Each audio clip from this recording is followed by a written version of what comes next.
Hi, and welcome to Faith into Greatness. Today I wanted to talk about, has the Lord given you the gift of vision? The gift of vision isn't what you think. Perhaps initially you think, oh, is it when I have visions of what's going to happen? Sort of. The gift of vision is when the Lord shows you the end goal, what's going to happen when everything is said and done. Along the way, the Lord may show you clips of things that will unfold, or maybe not at all. Sometimes God doesn't even show you that.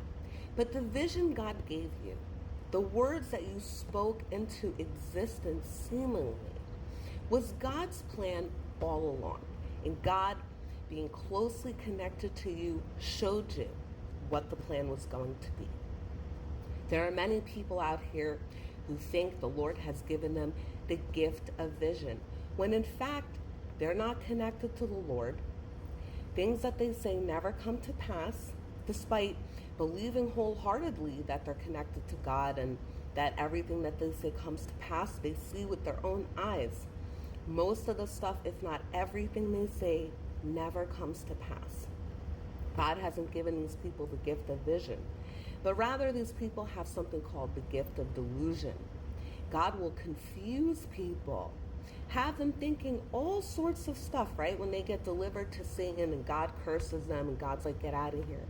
The Lord will have them be in a state of utter confusion, thinking that their vision is the way. It's funny, two people can see the same thing and have a different vision of the end result. Let me give you guys an example. I was watching a UFC fighter fight. I love UFC. I just love it.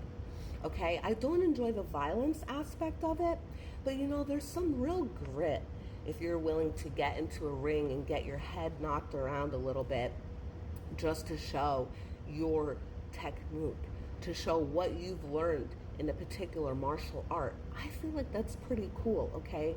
It takes a lot of work and a lot of dedication, and you know what?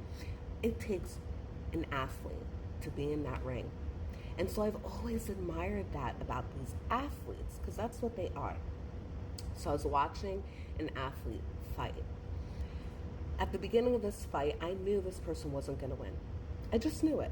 I said to myself, this person isn't going to win. And every time I've made a prediction about a fight, I have been spot on. I knew this person was not going to win this fight. So this person fights. It's a long fight. He goes the distance and he loses. So I'm checking out the social media post of his coach.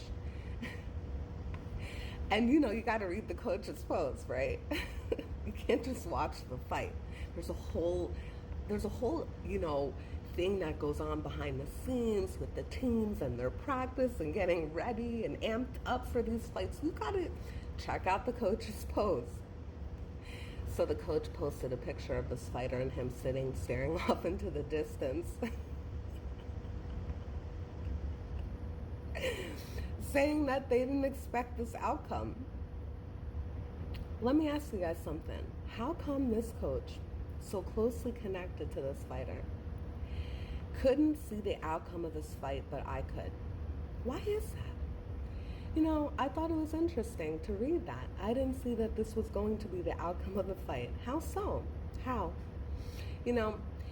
God does give some of us the vision gift, and others just don't have it. So be careful who you follow, who you allow to lead you. It's very scary. There's a lot of people out here who preach about the Lord, who claim to follow God. This person was no exception. Okay, this person has a very domineering, bullying kind of attitude and has always come for people with eyes of judgment and casting down people, being condescending, and all this strange behavior. And none of that was of the Lord. But this person keeps touting, believing, and following the Lord. Look, none of us are perfect, right? But some people just don't have vision. So be careful who you follow. Be careful who you allow to lead you. Watch their conduct. Watch their behavior. Read their words. If God is truly with you, okay, the Lord will show you what will unfold in the future. God will show you. God's not going to show other people. The Lord will show you. I hope this message blesses you all. Take care.